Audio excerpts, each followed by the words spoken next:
Good day and welcome back to my YouTube channel. So, I first want to apologize for not posting yesterday. I unfortunately had a little bit of a memory issue with my phone. Due to the size of the game, it actually filled up all the remaining space on my phone and I was unable to play. So, I was also unable to record, so I didn't upload a video. I actually had to delete all the stuff that I recorded on the day. And so, today, after downloading and cleaning up everything, I finally have everything. So the topic of today's video is going to be the progression through to doing solo missions. Now, so far everything I've spoken about is fleeting, fleeting on your missions, fleeting on your encounters. Now, I'm going to explain a method for you to solo for the encounters to open your missions because a lot of people are afraid of losing their gear. So the first thing to do when you want to solo missions is you're going to need to get yourself let's see. You need to get yourself trainer vessels.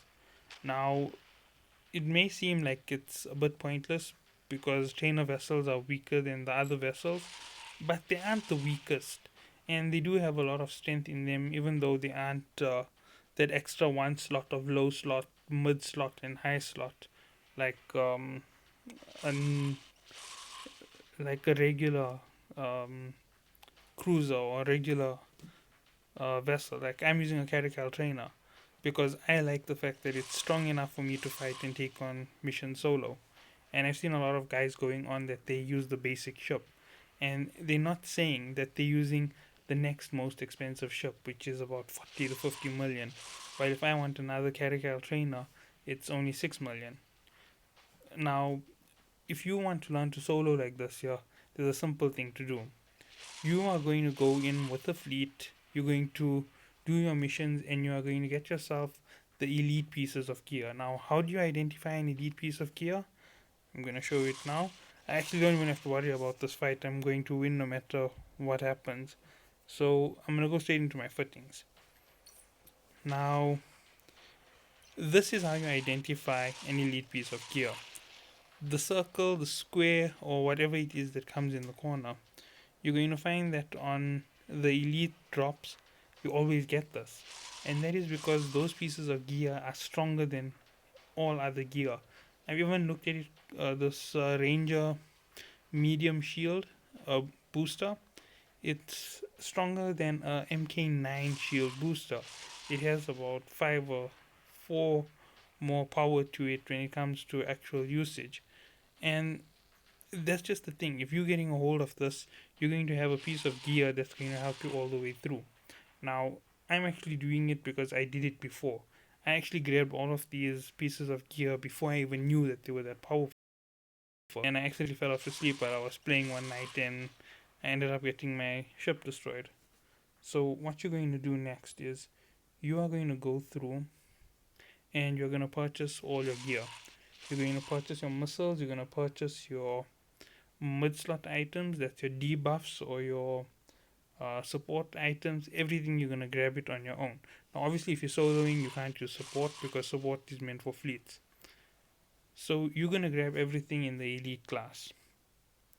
And once you have everything elite, the next thing you're going to do is you are going to uh, you are going to go and you're going to fight your enemies. Now, the next thing to note is you have to keep going with your research, whether you're going solo or whether you're going with the fleeting option. So your research and your skills has to keep going up. You have to get maximum command, maximum engineering on your vessels. And a lot of people think that you only go with the next best and the next best, but that's not the way that you should go for it. And when it comes to purchasing, for example, right now everybody's in the medium class, so medium class items is what most people purchase. And you'll find that there's large class items on the market. They are going to become 30 to 40 million at least in a few weeks when people start opening the T9, the T8, T9 tiers of tech. And that is where things are going to change a lot because you're going to have these guys running around in battle cruisers and battleships, sorry, with large missiles and large lasers. So what you should do right now while you have the chance, like I'm going to show you, is purchase the elite items, because the elite items are ridiculously expensive, and right now they are ridiculously cheap for the higher level because they don't have a purpose for those items. Let me show you here in the high slot. I'm just going to give a quick example. A lot of people haven't noticed this. So here we go. Right, here's a Challenger Missile, right? 2.3 million per Challenger Missile. I actually purchased one earlier. Now, I don't have another pack of those. But here we go. 4.8 million is its value. Right now it's selling for half a billion. Half a million, sorry. Half a million per item, which is going to be worth millions in the not so distant future. So, what are we going to do when it comes to getting ready for this whole agenda? You're going to save up your ISK, you're going to purchase these items, and the next thing you're going to do is you're going to fight at the optimal ranges on these encounters so that you can learn to do it solo. And you're not going to go with the heaviest vessel, because buying a navy vessel and having it destroyed in combat means you're going to pay 20 million ISK to replace it for a battle which is only worth 20 million.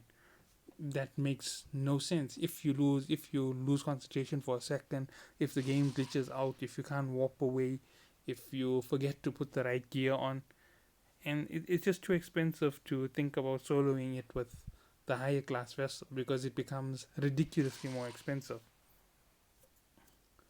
So, continuing on that course and reason, all of the weapons, all of the slots have elite items. You even found it in the drones originally, when everybody was just dumping drones on the market because nobody was running drone commanders. And recently I saw another person posting a video online with a standard Vexor. And what I found funny was he claimed that it was the regular Vexor, the one that everybody has. But it wasn't the regular Vexor that everybody has. It was the Vexor that you purchase or you build. So it's not something that you just have like at day. It's about what was it, 54 million on the market the other day. So a 54 million ISK vessel, and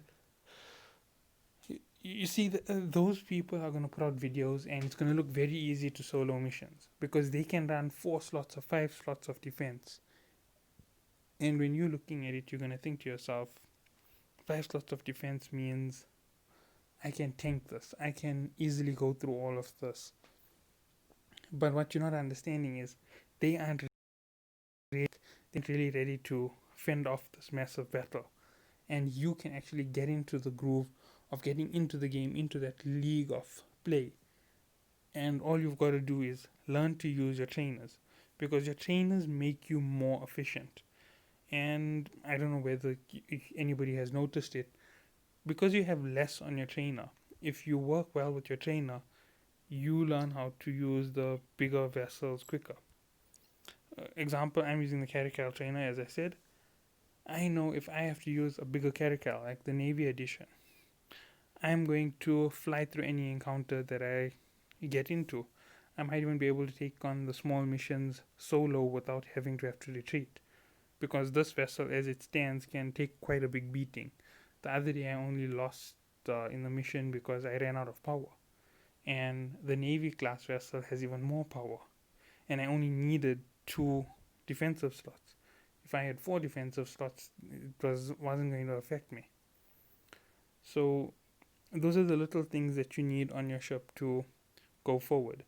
And this is just going to be the first video that I'm going to publish since I couldn't publish a video the other day, and I'm going to send a second video with it, because I do have 2 or 3 things that I was discussing on how to progress for your solos. So this is how to solo encounters. Next one is going to be how to solo missions with your trainer class vessels. So I hope you had a good time with the video. I have received the comments from guys who said that my info isn't helpful. I understand that my info comes at the time when I do those missions. So originally, when I first did that mission, the warp disruptors, I didn't even notice them um, on the first try when I did the mission, because they didn't affect me. I was blasting through everything with the full fleet. We lost 3 vessels, but we managed to get through everything very quickly. The warp disruptor never affected me because I had such a powerful shield. I had 2 elite pieces of gear for shield and shield hardener, so I wasn't affected. And that's the beauty of it. If you have the right gear, everything seems easy. So that's gonna be the basics of this year. Please leave a like, comment, or subscribe to my channel. And if you don't like the video, leave a dislike and a comment to say what's wrong with it. If you don't find it useful, if you find that it's not useful, please check up on the date and see when I did it, because things are changing in the game as we progress. And sometimes you find that you're in a small um, corp and you don't have many strong players, so you're gonna feel what I'm playing is different from what you're playing. And as we're going forward, in the next few days, I'm actually going to do a solo mission of as many of the solos that I can.